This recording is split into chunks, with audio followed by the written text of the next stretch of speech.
microphone work for the... It's working, so Yeah. Can we close the door, please?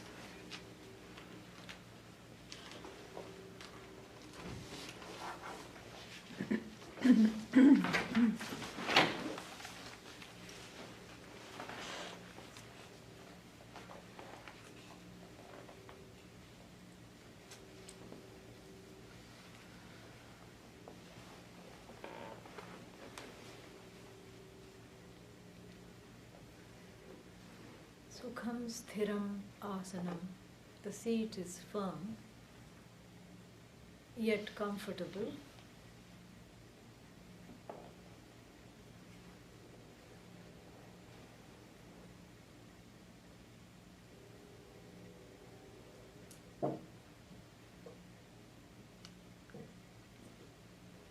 Eyes are softly closed. Hands clasped in front of the lap. And the gaze is soft towards the front, without the eyeballs fluttering around inside the eyelids.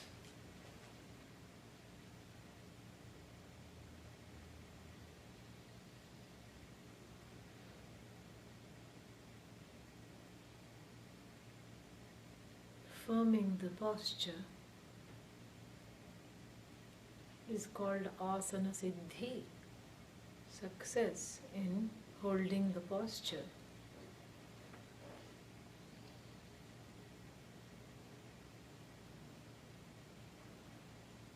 Is itself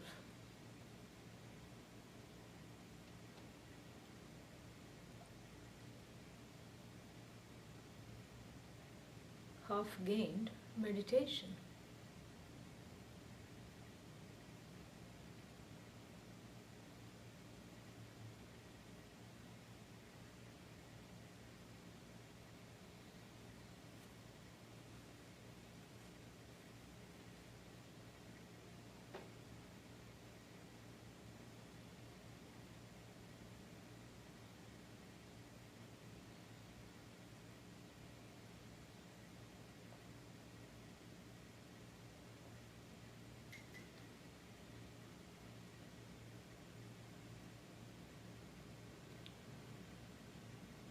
To relax without falling asleep.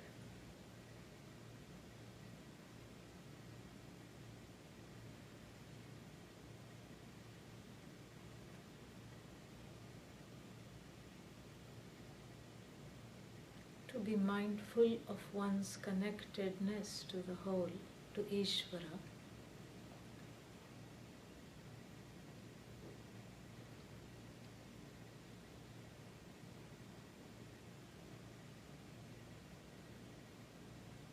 This is the point of meditation.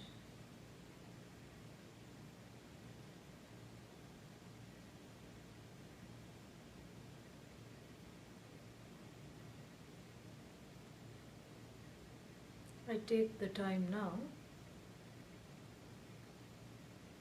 to really arrive. I may have already physically arrived, but now I come back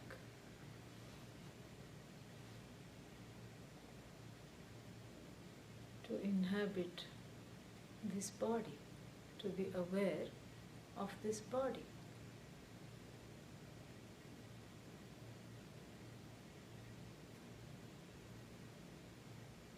The body is connected to the breathing.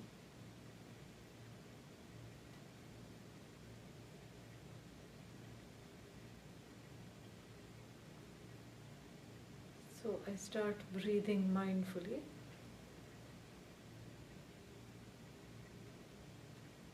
A simple rhythmic breathing I initiate.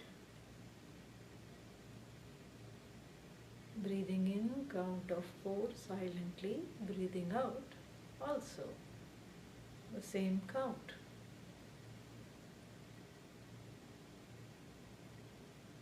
And with each inhalation, imagine occupying the body deeper, further, and with each exhalation,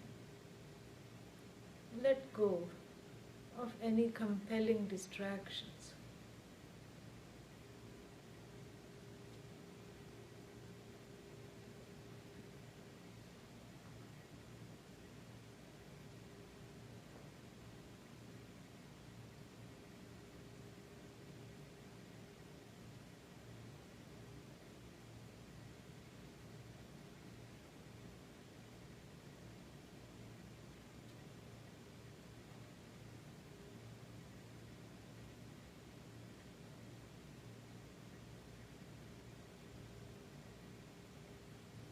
If the mind wanders, as it surely shall, bring it back to inhabiting the body-mind complex.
Deepen the breathing gently, kindly.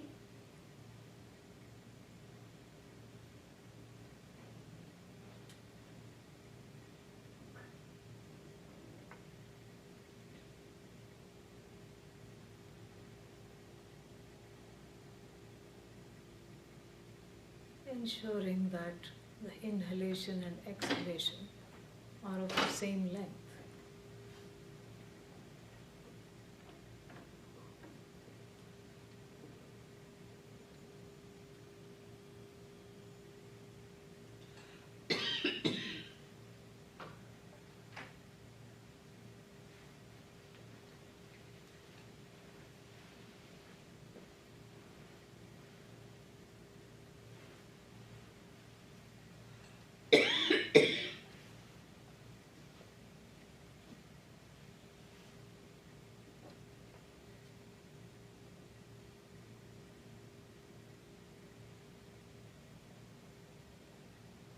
Nothing to do, nowhere to go, nothing to accomplish except be. Just be.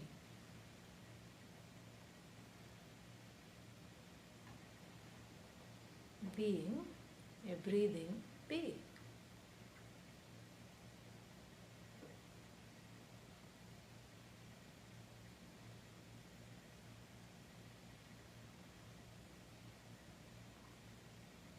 Nothing to take care of right now.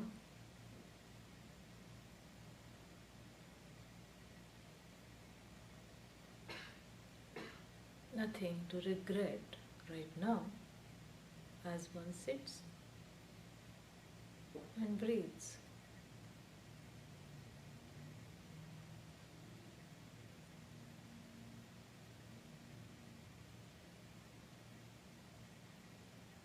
Again, making sure that the inhalation and exhalation are of the same length, more or less.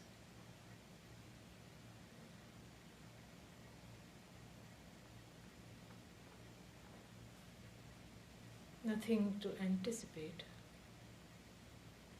right now, because what follows one breath is another.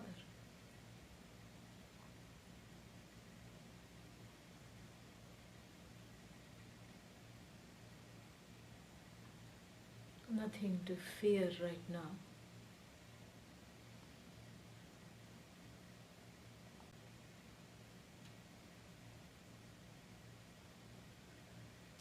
Nothing to dread.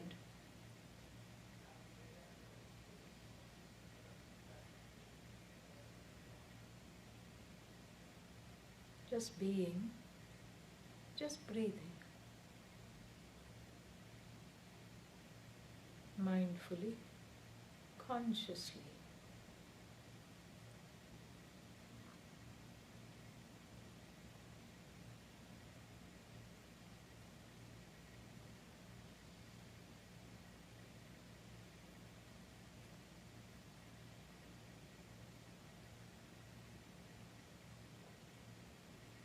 Breathing consciously is a privilege that I grant myself. I can do this every day.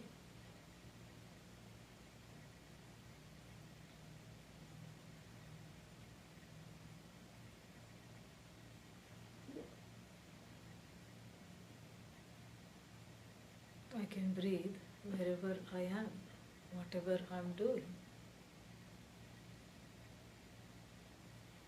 I can take the time to consciously breathe.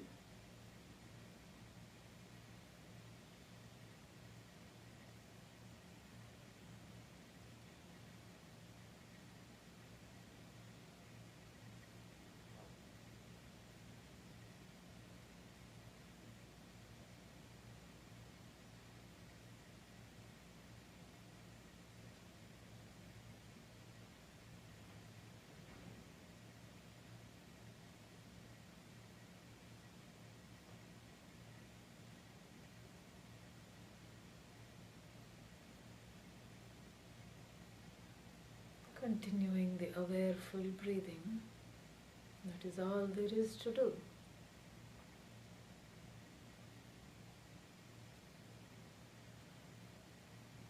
And gently visualizing the cells of the body being bathed with oxygen and new life with each breath, each in-breath, and with each out-breath, all the toxins being released. Each breath, new life. Each inhalation is a new life. Each exhalation, the death of what I do not want, do not wish to have.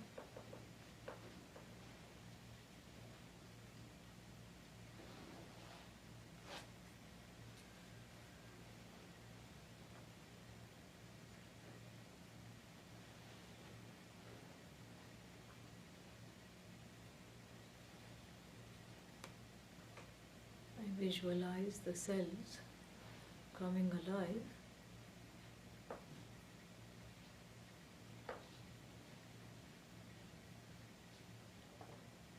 I am an awareful person, a sentient being.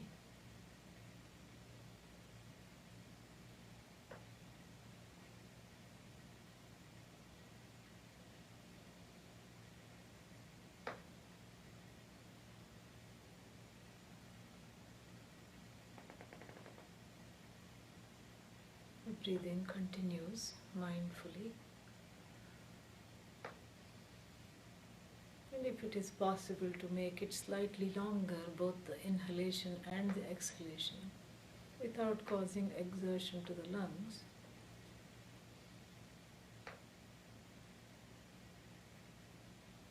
I invite that to happen.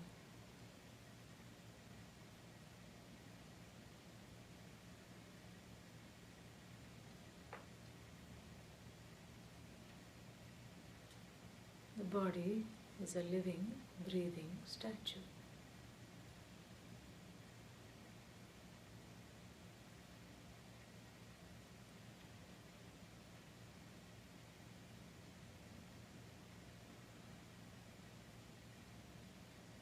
Thoughts come and go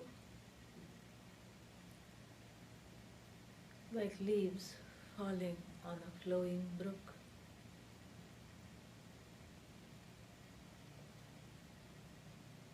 Thoughts come and go. The flowing brook is the breathing. I do not chase after the thoughts, nor do I try to chase them away.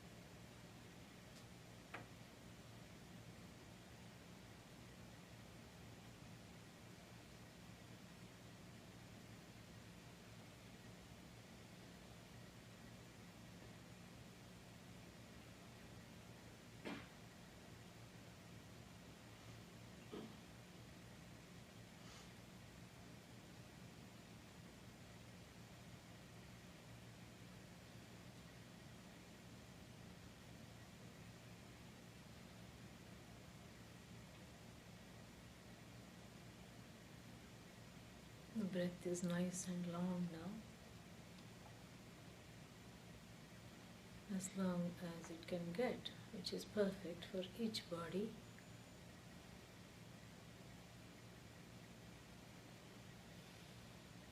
Allowing the chest to expand,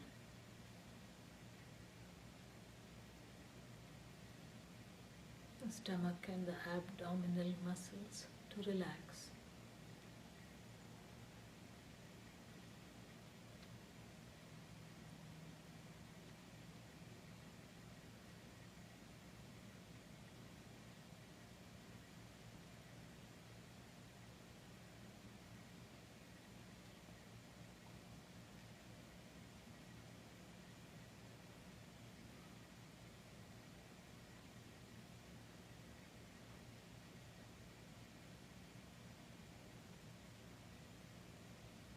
I expand my awareness to not just include the body, but the whole room, gently, slowly.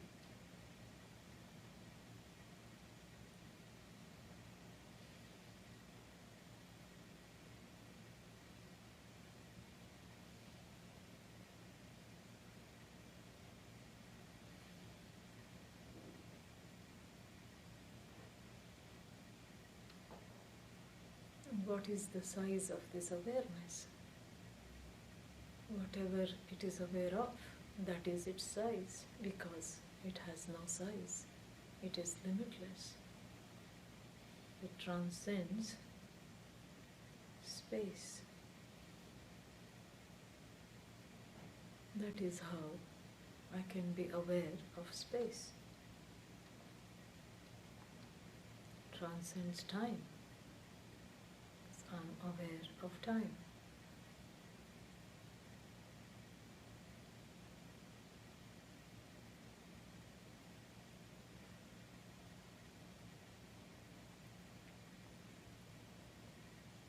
Allow the distinctions to blur between this body and this room.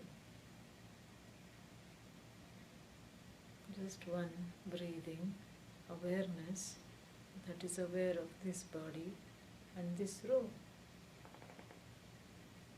Both are qualified by the preposition this,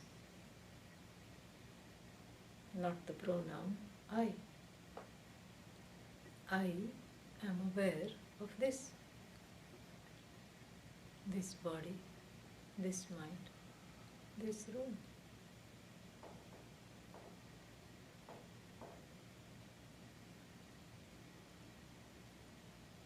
Breathing deeply, consciously. Now I am aware of this whole building, or any building in which I sit.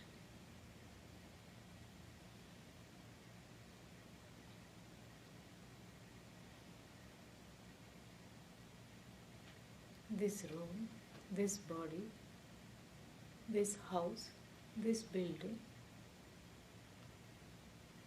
the one who is aware of it, I, totally different from this.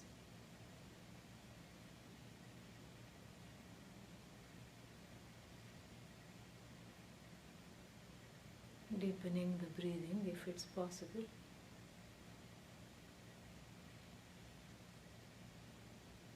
Now I am aware of the whole town.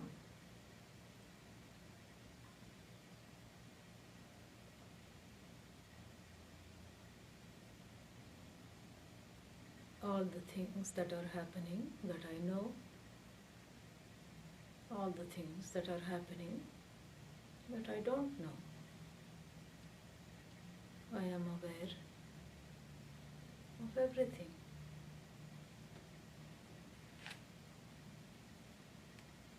This body, this room, this house, this street, this locality, this town.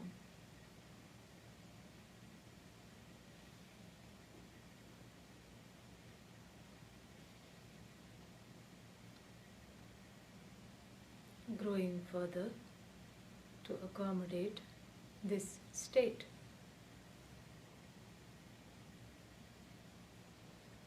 The urban areas, the rural areas, the cities, towns, farms, fields, rivers, mountains. If applicable, the oceans.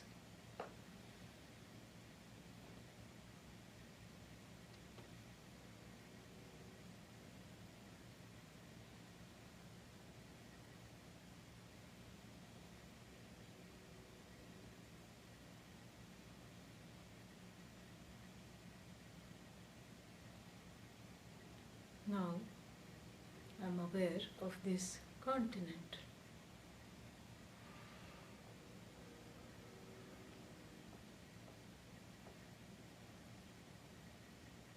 The whole land mass between the shores.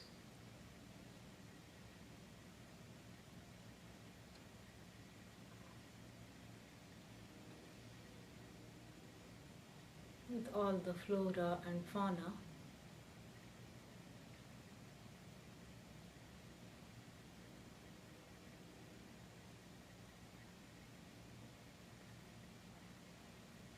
From this body to this continent,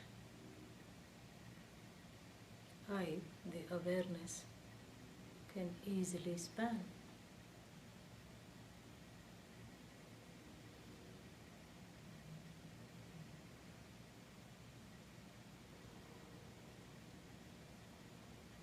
Connecting to the breathing again for good measure. I am aware of this planet.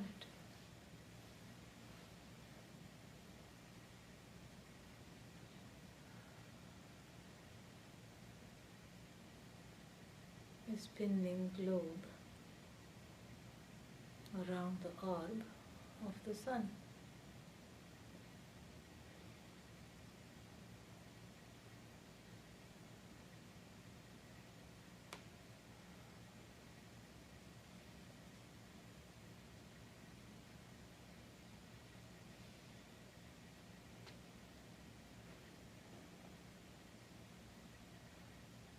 The planet recedes in my awareness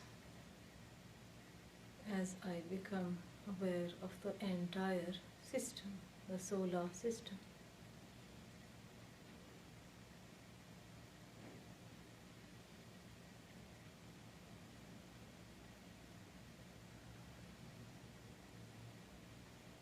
The solar system is easily accommodated in my awareness.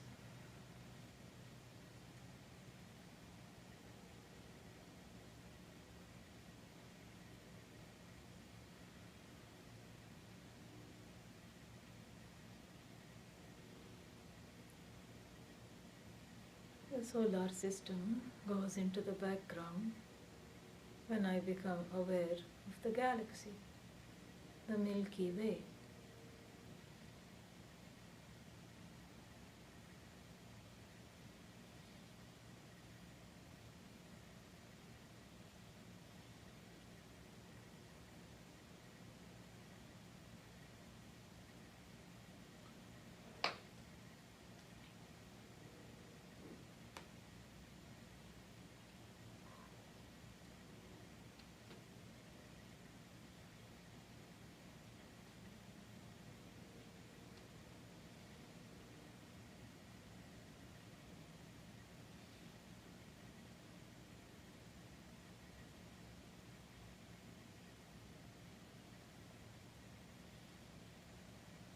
The Milky Way gives way to the black hole.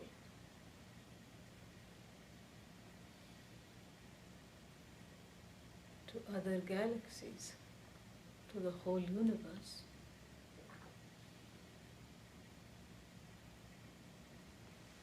The expanding universe falls a little short of the expanding awareness.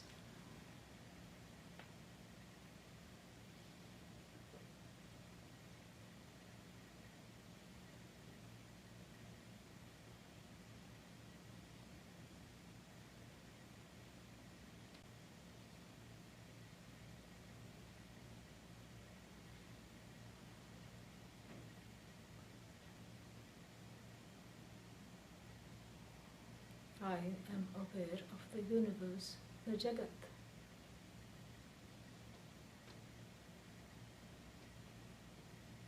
All names, forms, shapes, sizes, and time periods from the dinosaurs to now and beyond that resides in my awareness.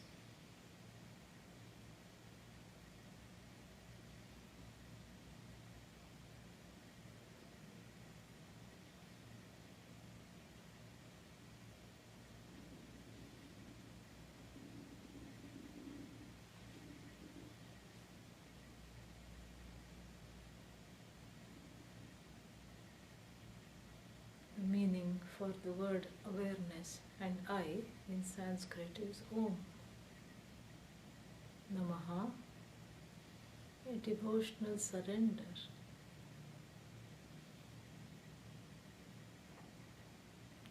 Om Namaha, Om Namaha, Om Namaha, Om Namaha, Om Namaha, Om Namaha, Om Namaha, Om Namaha, Om Namaha. Continuing with these words silently, focusing on this mantra, here, now.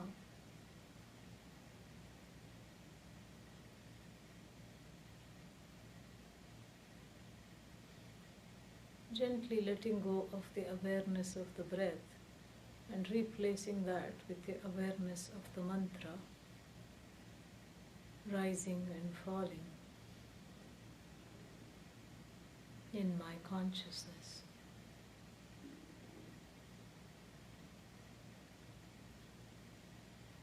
If other thoughts come, I don't follow them. Replace the thoughts with the mantra.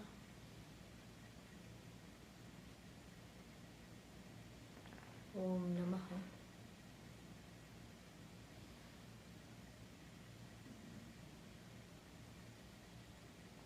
If sleep comes, I go back to deep breathing and then chant the mantra silently.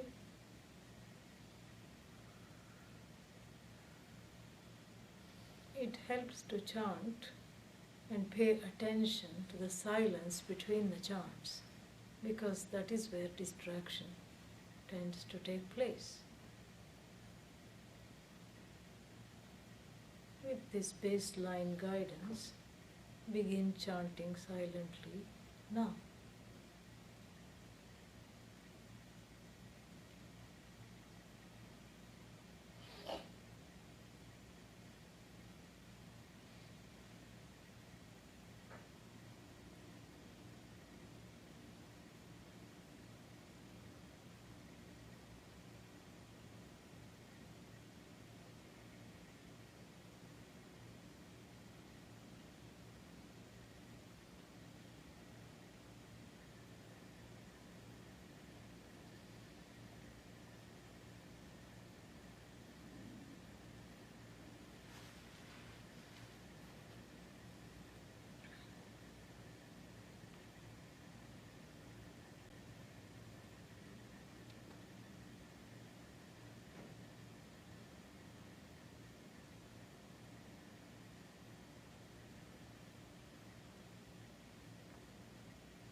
allow the mind to stop chanting.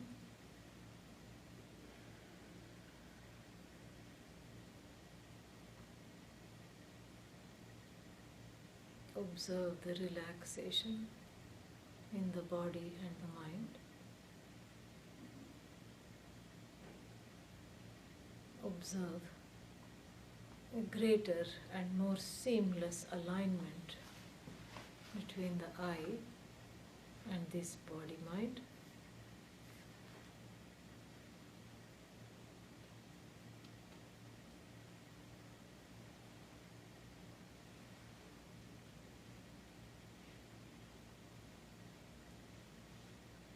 If you are comfortable inhabiting this I, the cause of the Jagat, acknowledge that to yourself silently. I am comfortable being myself. It is effortless to be myself.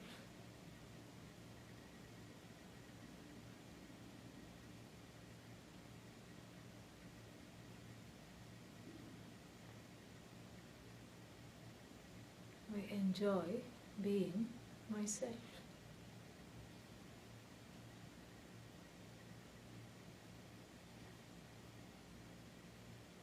Om Shanti Shanti Shanti Harihi Om Shri Gurubhyo Namaha Harihi Om.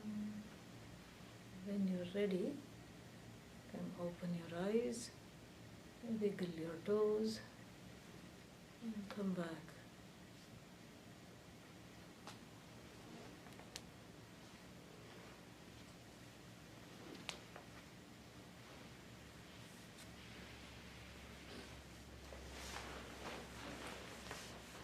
Lights, please.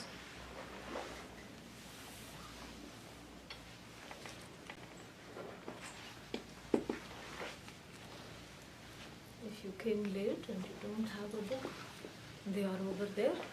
Please take a copy. Just take a 1-minute break to stretch and reseat yourselves. And after the classes today, I request you to return the books over there, because why? Huh? We'll be back tomorrow. We'll be back tomorrow, but we may forget to bring it. Okay? So I promise you, however, on the last day, which is Sunday, you will be allowed to take these home and keep these under your pillow and do whatever you want with them. Okay? Yeah. But today and tomorrow, you please put them over there, so that they are in one place.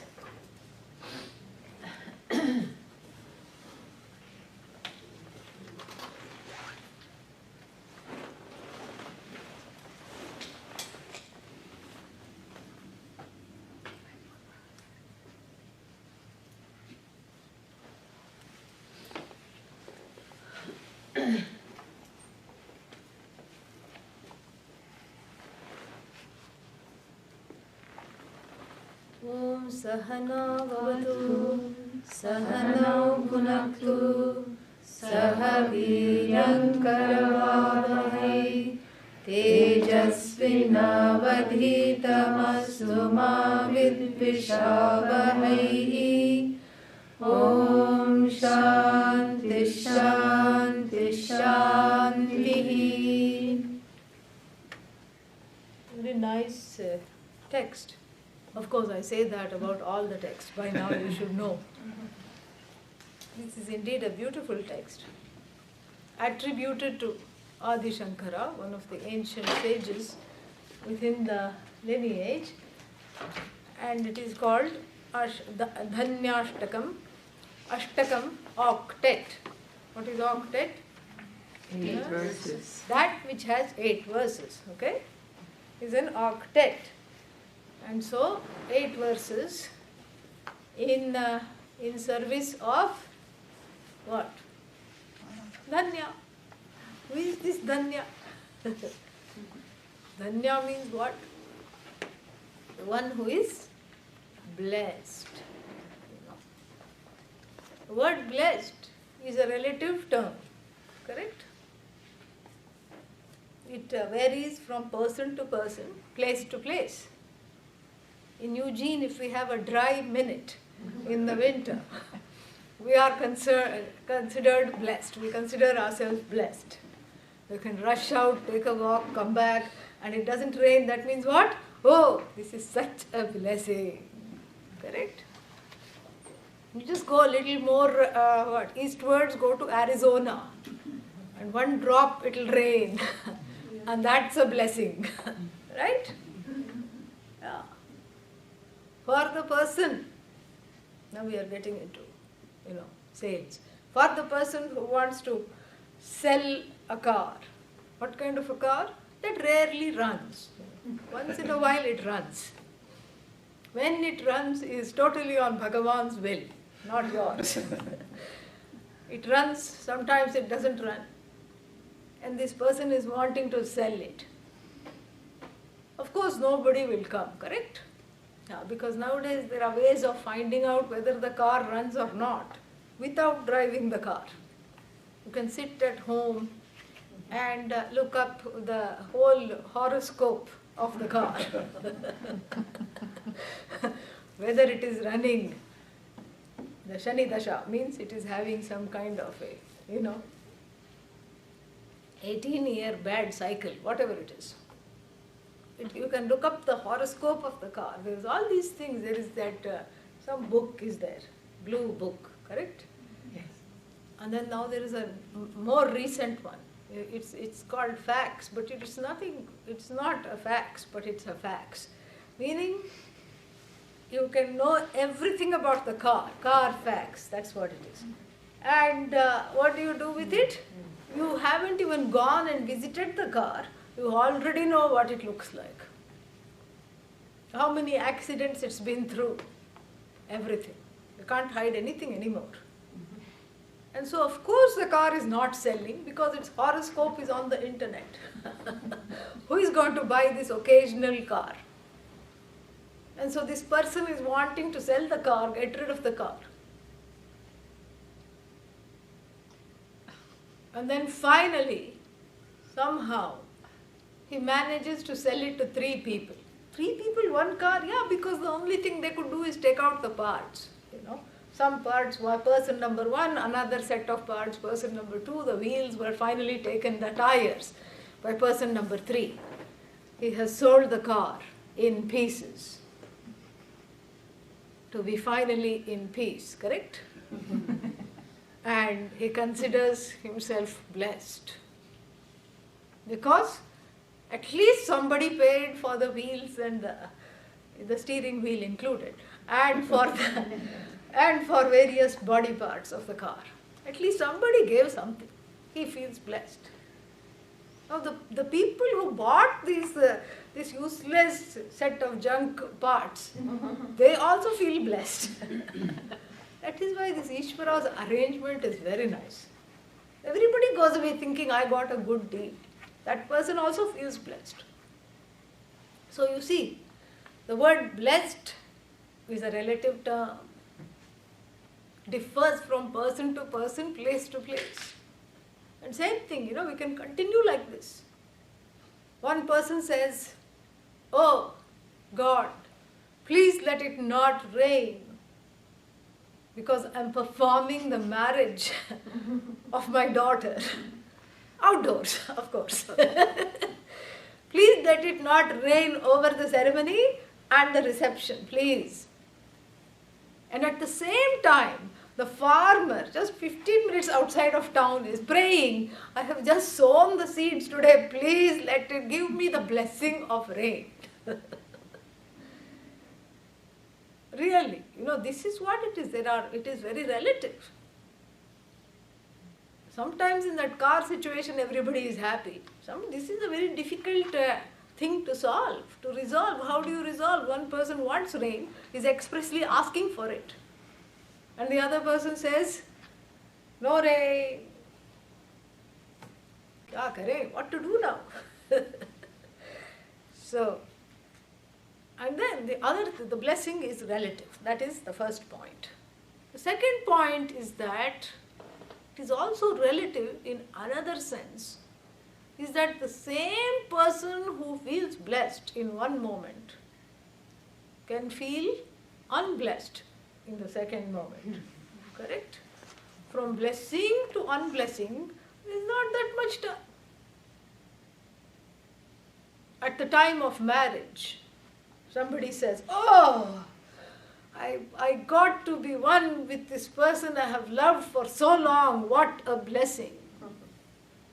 A few days later, because the spouse is very untidy, keeps a trail of clothes. You never have to know where the person is. You just have to follow the trail of all kinds of things they have dropped, from clothes to orange peels. What happened to the blessing? Huh? It can still be a blessing. It can, but the thing is, it frequently is not. That's why you are in this room, because you are seeing that as a blessing. That is the third point, that is the whole thing, that seeing the non-blessings as the blessings can bring one out of the Black Friday shopping craze to sit in a classroom like this. That is indeed a blessing, but that will come later. But right now, generally speaking, it is not seen as a blessing. It's only by a few people who are spiritually evolved, they can see it as a blessing. Generally speaking, this is not a blessing. This is not what I married, Some kind of a baboon who doesn't, who just leaves the whole place in a mess. So very quickly, the same thing which was the source of a blessing can become a source of what? Unblessing. Then are you blessed or not blessed? Oh, I don't know. 1 minute blessed, 1 minute blessed, another minute not blessed. This is the human problem. This is our problem. But the blessing soon becomes a turncoat. You know what a turncoat is? Yeah? It becomes a turncoat. Stabs from the back. Is no longer a blessing. You can think of this again and again in every situation of whatever one wants is rife with this precipice of it being a blessing if you get it, a blessing sometimes if you don't get it, a blessing if you get it and lose it, or sometimes it's not a blessing, you don't know, one is confused. And it's very easy to see the blessing come like a comet, and before you can enjoy the comet, it's gone. And then they tell you, Halley's comet comes once in 188 years. It went by a few years ago. Rest assured, none of us will see it on its next time around, at least not in this form anyway. So, what is really ultimately a blessing? This is something we have to ascertain. Because these chota blessings, chota means what? Small. See, everybody knows. You just have to take a few Vedanta classes and then you have certain unanticipated blessings of knowing a few Hindi words, few Sanskrit words. Although that is a little more daunting, right? Yeah.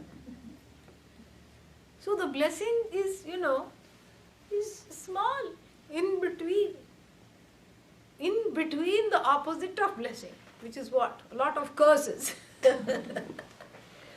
Once in a while I'm rained a few blessings. This is the human condition. Doesn't have to be, but it frequently is. And so one becomes a blessing chaser. Yeah, this is what it is.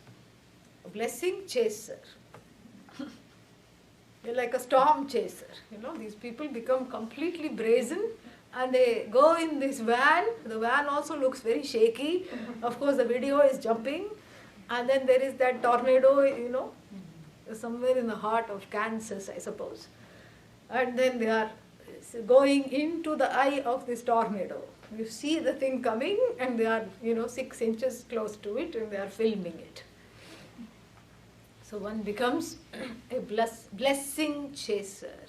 This is the human condition. Why does one become a blessing chaser?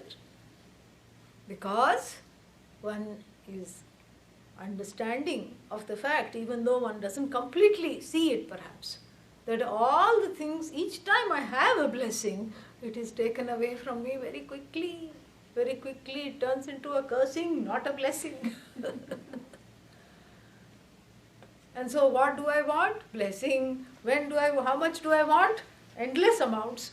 When do I want it? Yesterday. Since the last life. And so I become a blessing chaser and a blessing hoarder. Yes, this is what, this is what the life is all about. Is that the understanding, provisional, mind you, is that I am not complete, I am a wanting individual, a seeker, seeking blessings of various kinds.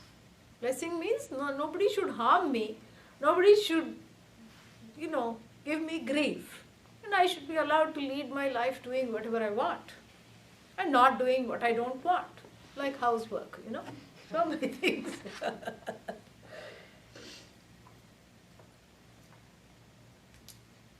Miraculously, the dishes should be done. The children should raise themselves. Why not? Like wild oats, you don't have to water them. They come up. They even have some nutritional value, I'm told.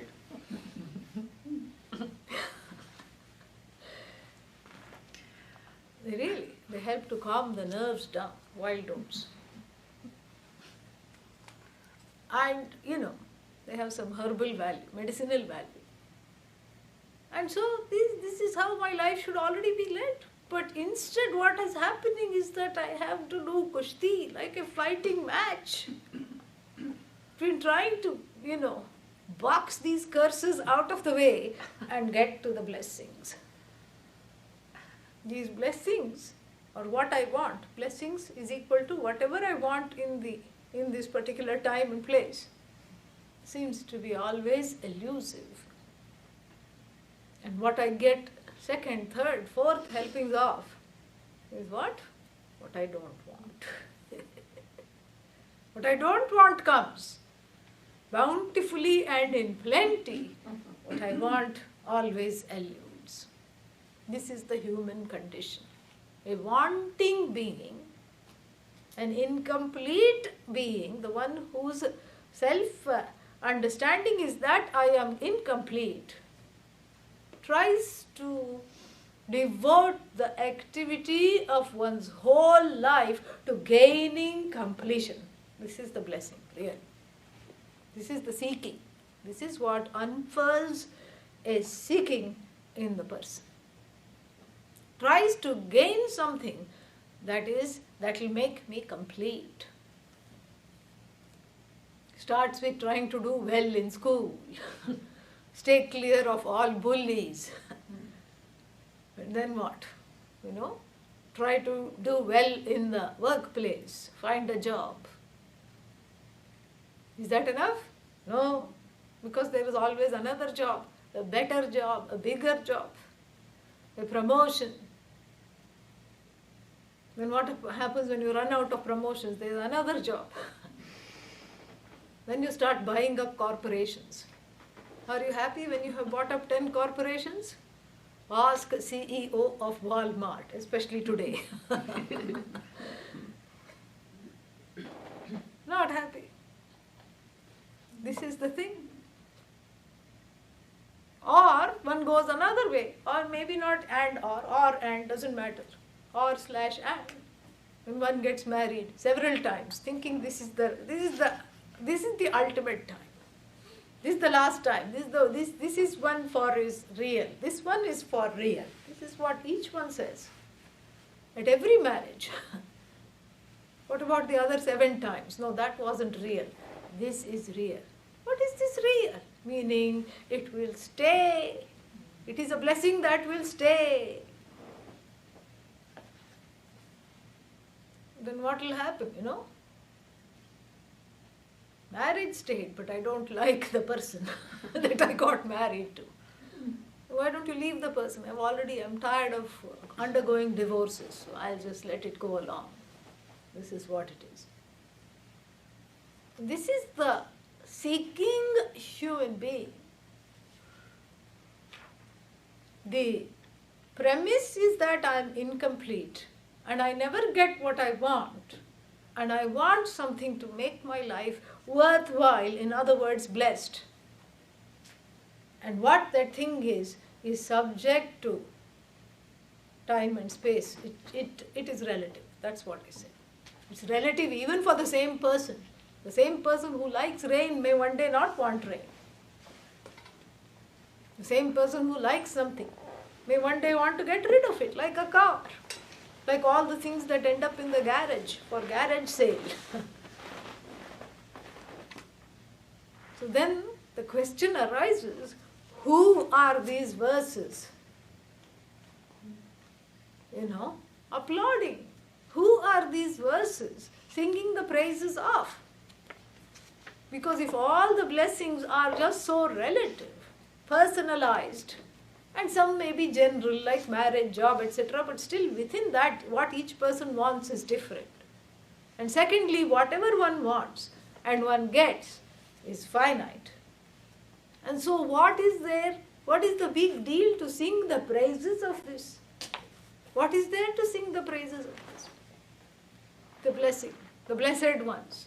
Because by the time you say blessed one, 3 syllables, several letters, the person who was the blessed one has become the ex-blessed one, correct? This is how quickly everything is changing. So who are we lauding in these verses? Whose praises are being sung? And where are these people? That is the second thing I want to know, is how to quickly go to them. If indeed there are people who feel blessed, who feel like they have made it in life, who are not seeking. In this life of, infinitely questing individuals, questioning individuals, permanently questioning, permanently questing.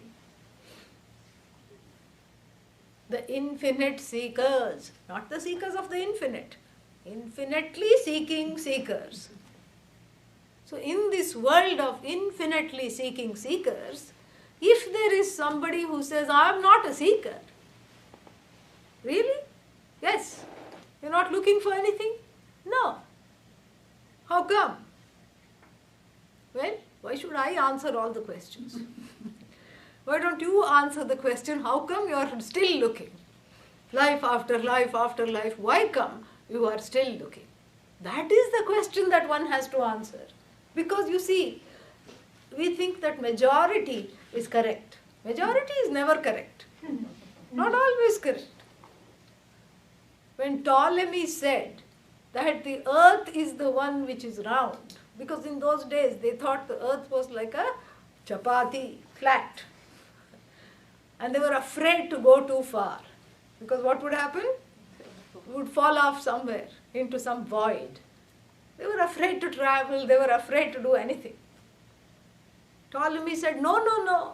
The earth is a sphere, like a ball, a globe. And the sun doesn't move from east to west, the earth goes around the sun. And what did the majority think? They said, this is wrong. This fellow is crazy. They burnt him at stake. It was not until Galileo came that they understood, okay, this person was correct. Majority need not always be right. There is safety in numbers. So one goes along thinking, what does one think? Oh, if everybody is thinking that way, it must be correct. This is called mass mentality, and again we see this on the day after Thanksgiving, Yeah. Somebody thought it was cool to sit in front of the shop starting at 2 a.m.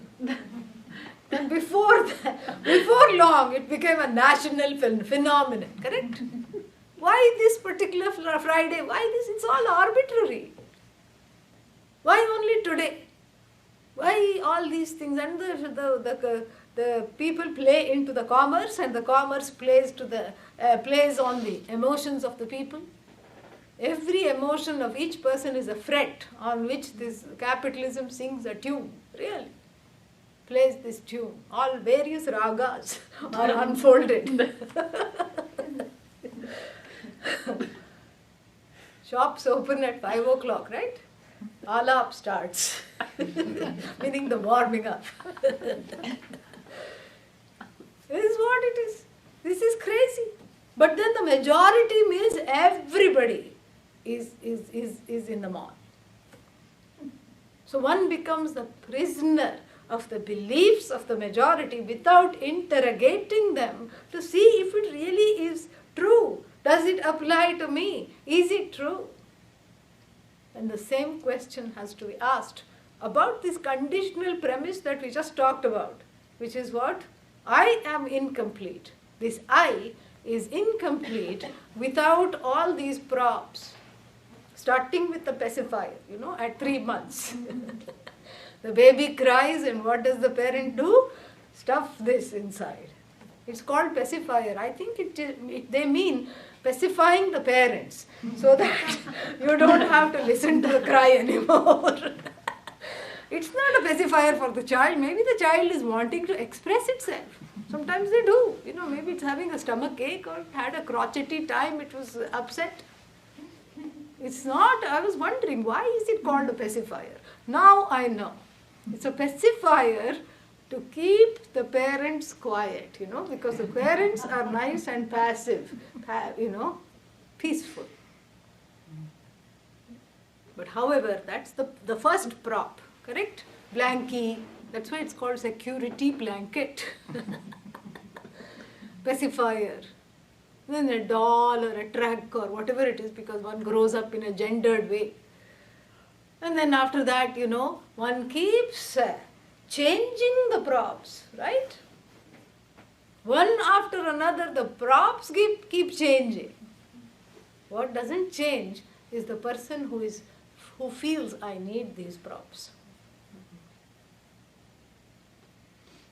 So maybe first one was catching hold of the security blanket. Now one catches hold of the stocks and bonds. One is bound by the bonds. Keeps watching the ticker tape all the time.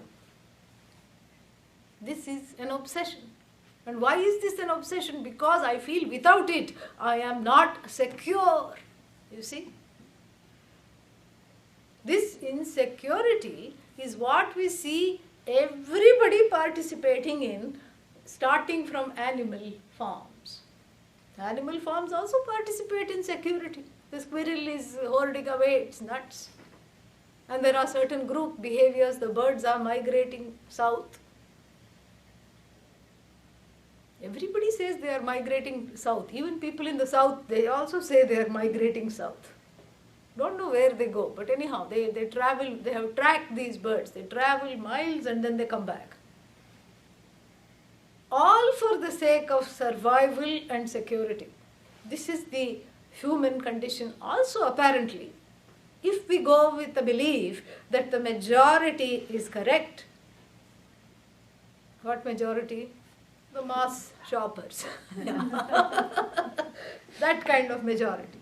If this is correct, then what? Then this fact that I am insecure, this provisional fact, must also be true. But really speaking, all we need is to really do a little bit of thinking. Massage the brain cells a little bit like that, in clockwise and anti-clockwise, little bit. And let the brain cells do their job. What is their job? Is to think. What do they have to think? A basic logical premise. We are not taxing the brain cells, okay? After all, this is the holiday weekend. So what are we trying to do? We're just trying to establish some logical basics. And what is that? That if this insecurity is real, and if it is here to stay, and if this insecurity that I feel, this incompleteness, this wanting I, this insecure I, if it is real, real means non-negatable, correct? Yeah.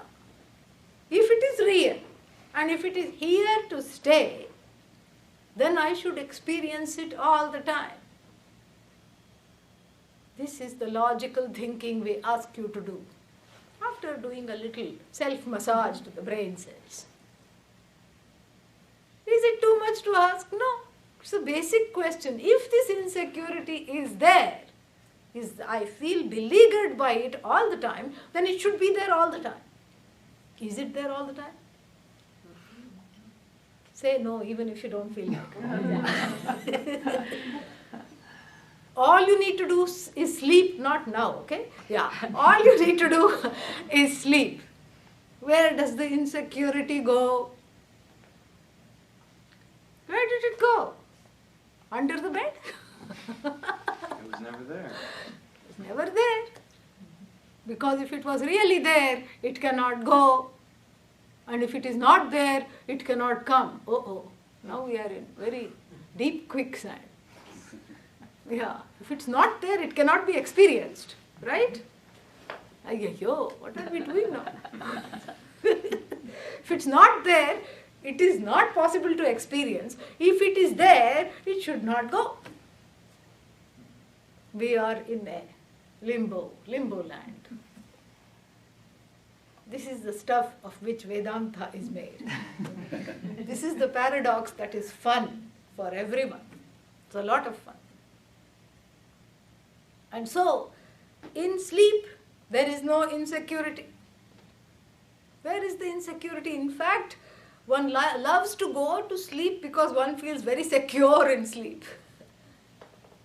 And the whole establishment has also recognized this. That's why there is all these over-the-counter sleeping pills. Even, the commercial enterprise wants you to sleep. Because at least that time you're not, complaining as a consumer. Yeah. They want you to sleep. They want you to not be depressed. So that's why there are all these antidepressives on the market. New ones are coming out. And new sleep things. There's one, what is that? Z-Quill. Z-Quill. Yeah. Makes you sleep. And all of them say non-addictive. They are non-addictive, but you need them every day, okay? So there's all these sleep props and aids. And there are these pillows. And there are these alarm clocks that put you to sleep. They don't just wake you up, they put you to sleep. They generate some noise called white noise. Some kind of a static noise. Apparently that is the noise with which the life began. Not with Om as the Vedas say, but with this some white noise. It doesn't matter. That is the Om. Some electrical. Maybe that's why it's called OHM. Oh. See? Never far. Never far from Om in any language. So, this white noise puts you to sleep. And then the alarm wakes you up in stages. Now there is a new alarm clock that runs away if you try to touch it. Yes. I have met it. Formidable creature. And when it drops, it doesn't, nothing happens to it. It's made of this heavy plastic or something. The idea is you don't hit that button, the snoozing button, and you turn over, especially in this cold weather. It's very easy to do. So if you have an alarm clock that runs away, but it gets louder as it runs away, that means what?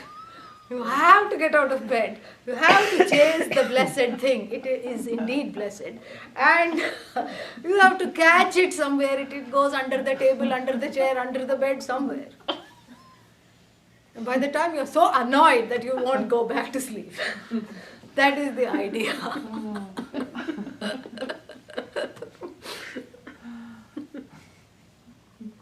So sleep is the most secure event in life, really speaking. That's why everybody is eager to go to sleep and loves to awaken, hates to wake up, loves to go to bed promptly. That's why Vedanta classes are dangerous places. To become one with the whole. In the most, unplanned way imaginable. So sleep is secure. But really speaking, I am not quite there to enjoy that security, correct? This is the problem with sleep. That's why sleep is not enough to take away the feeling that I am a wanting person. Even though I engage in it regularly, it is not sufficient. So therefore what? Therefore, I have to see if there are other places and times in my life that I feel secure even without sleep. Yes? No? Maybe? Yes? There are many times where I feel that I'm not lacking anything. Many times, many places I feel I'm not lacking anything. Somebody said, only when you fulfill your desire, you feel that you are one with something that you want. That's not always necessary. Without fulfilling a desire, you can find yourself a non-lacking person. See the smile of a small baby. What desire did you fulfill?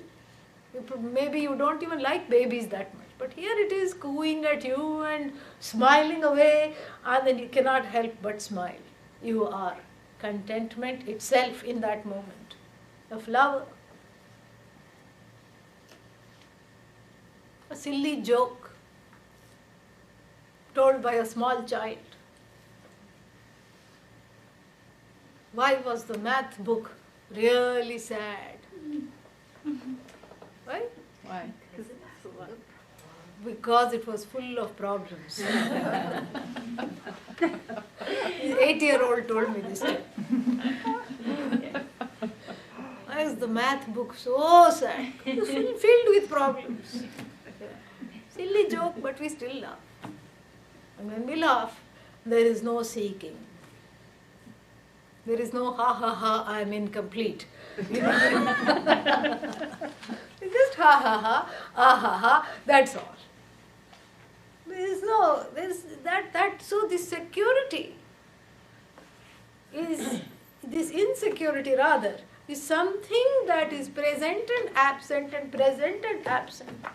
Elusive little fellow, keeps coming and going. Mostly going, many people will argue. Keeps coming and going, coming and going. But really speaking, it never came.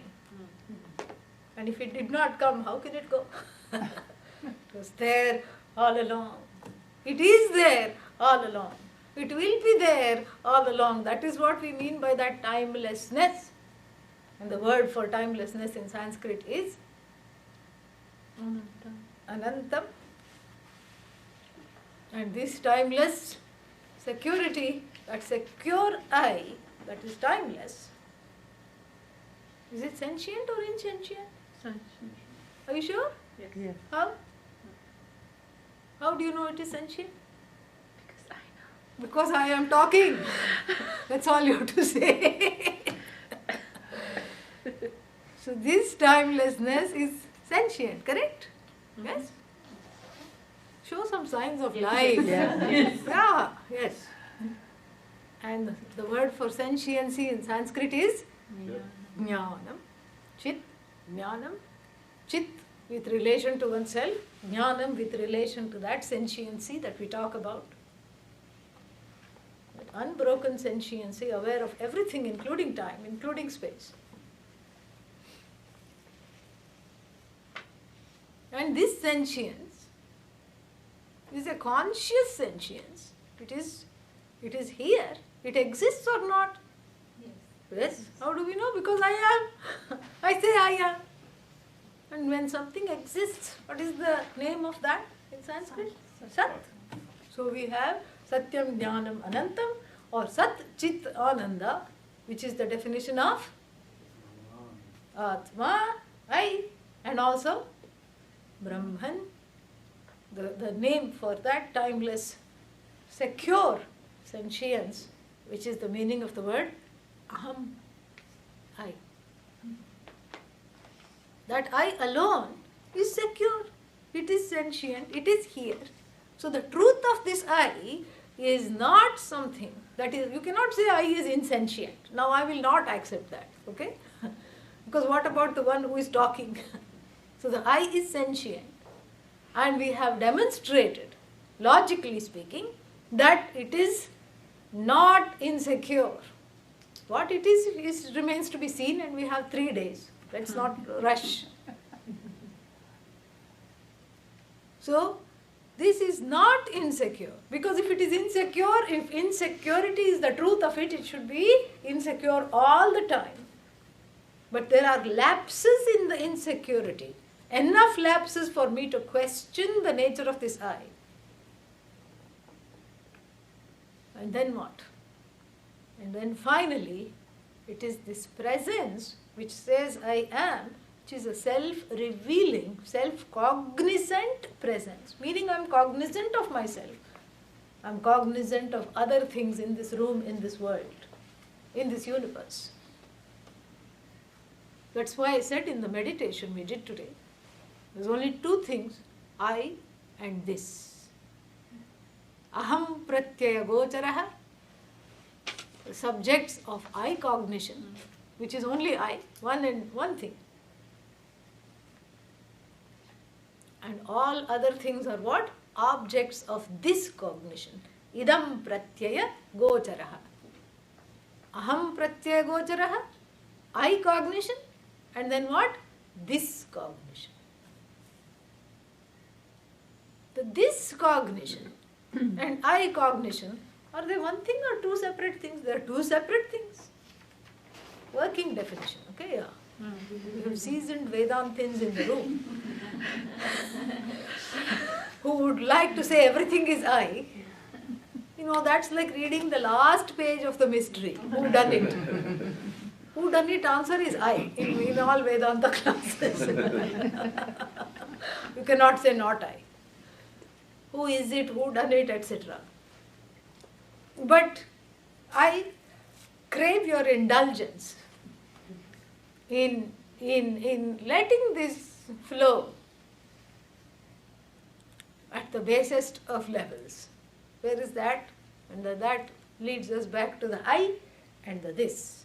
The I, what is referred to by the I, is very different than what is referred to by this.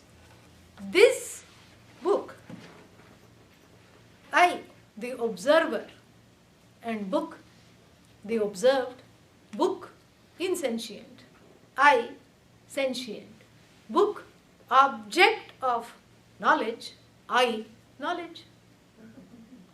How can they be one and the same? Subject, object. Subject is aware of object. Therefore, the book is in my hand. I am demonstrating this book. Can we say the other way around? What is this? The book is saying hi to me. Book is aware of me? No. Even if the book is waving to me, it is my other hand that is propelling the waving motion of the book. Right? Because if the book were to be just laid, it would lie like that. And that is, my friends, the truth of every object that is introduced by the word this, that is referred to by the word this. The this cognition, and thank God for such things. Yeah. Thank God the fork and the spoon are referred to as this. Because if they also were conscious of me, then they would say, I am hungry. And before you eat, the spoon also says, I am hungry, and eats your food. What to talk of the table and the chairs? Chairs will say, I'm not going to be sat upon all the time. I have rights. We need to go in for collective bargaining. You are not allowed to sit on me. Or sometimes there will be rude chairs. You put on weight, it could say. As soon as you sit down, it will say, you become fat. It's the chair talking. Thank God.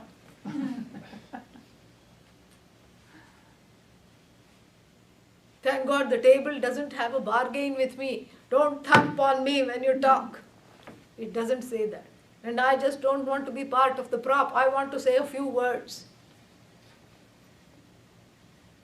Thankfully, the distinction between sentient and insentient, even on the relative sense, is good to have.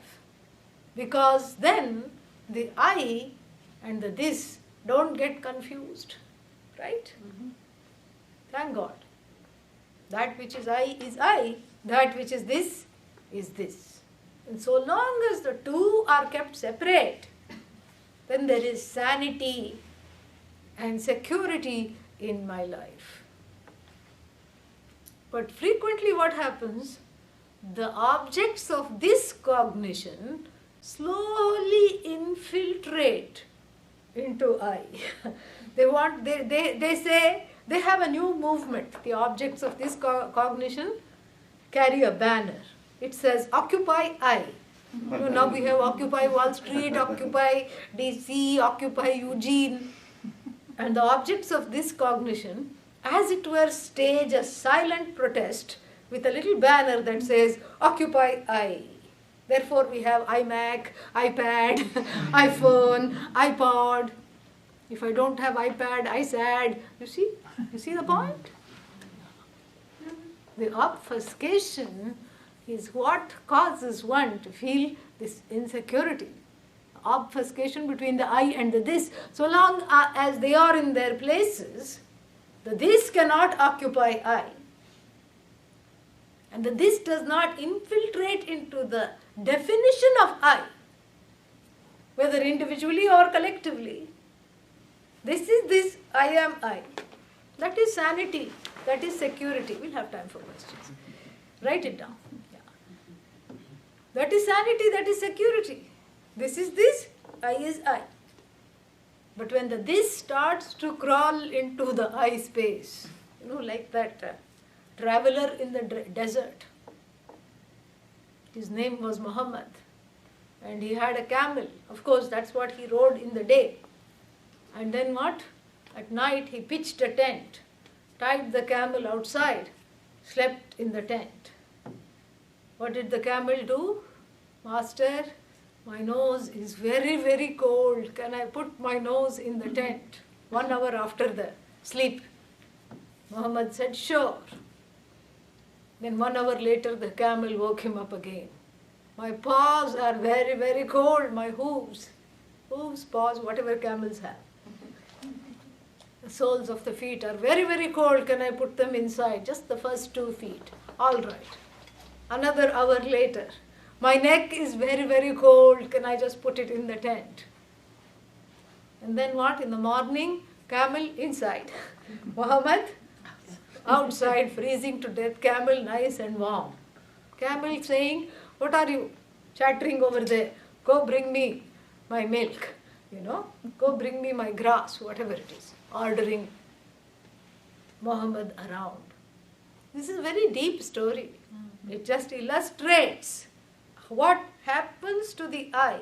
If the I is put out of its place of security, of inhabiting that truth which it is, then the this overtakes. This defines the I. And this, by nature being finite and being the object of my awareness, my consciousness, so this will always come to an end. And whenever I place the I in place of this, then the sadness comes, fear comes, incompletion comes. This is the truth of what this is all about. And so therefore what?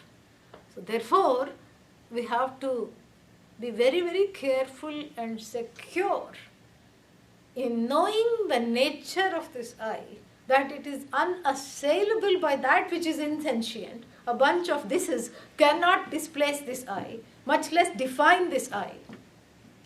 So the this has to be kept in its place, the I has to be in its place. Later on, much later we can say, this is nothing but a projection of the I. But we are not there yet, don't go there yet. Enjoy the process. Right now, this is this, I am I. Doesn't matter if we sound like a nursery rhyme, Dr. Seuss books. This is this, I am I.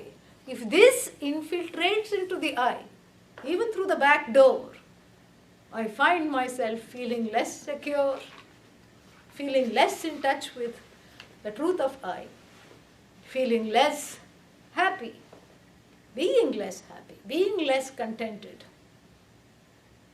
So then, in order to regain the truth of the I, what do I have to do? Dispatch the this into its place. Yeah. Have a boundary, have a healthful boundary between I and this. Who is the boss? I. If this becomes the boss of I, this is the end. So this is this, I is I. That is our mantra for today and maybe perhaps for tomorrow also. And then what? So therefore, what is this blessedness that we are talking about? Can we agree, or is there a hint of an objective blessedness in addition to all the small subjective blessednesses that we have been talking about? If there is an objective blessedness, what is it? It is being completely tethered in that timeless security as the truth of myself. That is what is blessed, because if all the sadness comes from the infiltration of the non-I into the I territory, and the I territory is not protected from the non-I, that is what happens because of self-ignorance, really speaking, and that we'll be seeing a lot of. Then what do I have to do? I have to repatriate the I back where it is. And that is, of course, a blessing beyond all the relative blessings. It is a permanent blessing because the I being infinite, that blessing does not end. And so the ode, this octet, these 8 verses, are in praise of those that abide in the I, that have learnt this teaching, they have imbibed this knowledge from their teachers. This holy, sacred, ancient knowledge they have imbibed from their teachers, and they are reveling in the truth of this I, undisturbed by this. That is what the ode to the blessed ones is all about. And so, the ode to the blessed ones, why do we need to know about such people's lives? What for? Because if you already know who you are, you don't need to read a description of yourself, correct? Mm-hmm. Yeah. So then this text is rendered obsolete, because if you already know I, if I know I, then I don't need to read this text. Why should I read this text? Why should I understand? And if I don't know I, if I'm entangled in thisness, rather than the I-ness, if I'm entangled in the world of this and that, then this will be like a foreign language. In fact, it is a foreign language called Sanskrit. Foreign to most of you anyway, So then this is to read this is of no use either way. If I know I, then I don't need a self-description. I already know I. If I don't know I, how will this make sense? Because I'm only seeing the blessings of the finite, and I'm trying to tweak the finite to make it infinite, and then it is of no use either way. Yes? Yes. Oh, so there is of no use. Okay, we'll close the book then. What do you say now? No. Why? Because we are about to study the book. And this is one of those big questions. It's a wake-up check. So, what is the explanation then? Adi Shankara himself gives the explanation. In his commentary to the second chapter of the Bhagavad Gita, starting verse 56 and on, where Arjuna asks the question, Sthita prajnasya ka bhasha samadhistasya keshava sthitadhihi kim prabhasheta kim asita vrajeta kim. Arjuna has a question after receiving the vision of this eye from Krishna, from Lord Krishna. He has a very valid question. He says, please describe to me the ways of the person who knows the nature of this truth, of this eye, who abides in the eye. Sthita prajnaha. Prajna, knowledge of the I, knowledge of Brahman, knowledge of Ishvara, Bhagavan, God as oneself.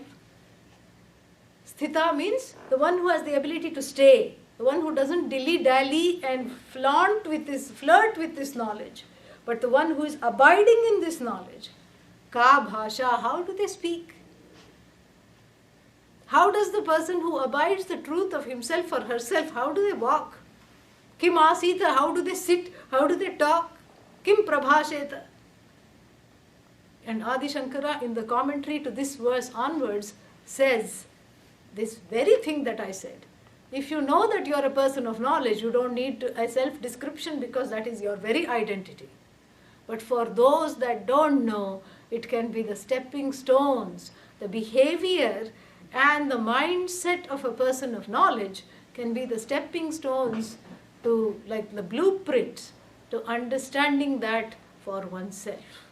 So that is why we are going to see how the blessed ones live and how they think and how did they get there. This becomes the blueprint for us, and every verse is a rung on the ladder of one's own spiritual evolution. So let us read the first verse. Tadjnanam prashamakaram yadindriyanam tadnyeyam yadupanishatsu nishchitartham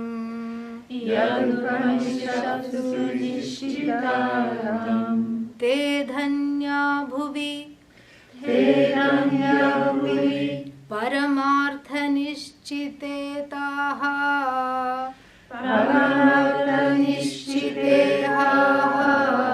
sheshastu brahmanilaye paribhramantaha. We'll see the meaning of this after we come back.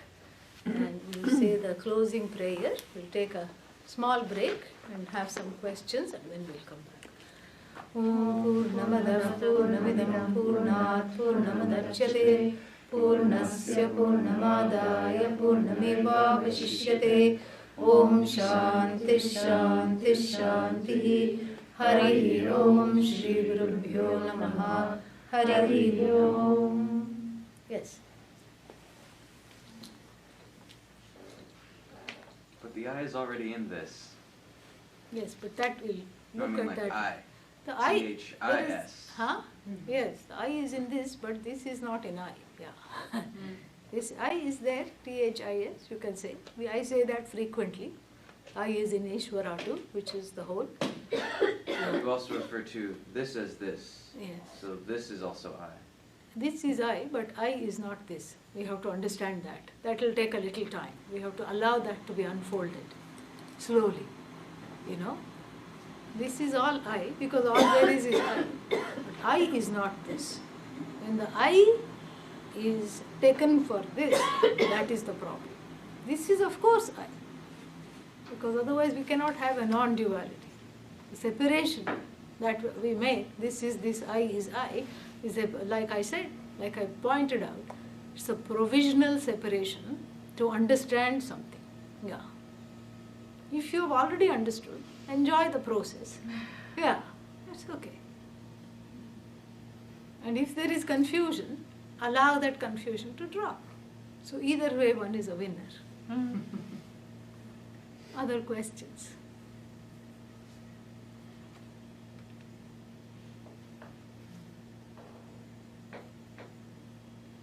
We will meet exactly in 20 minutes.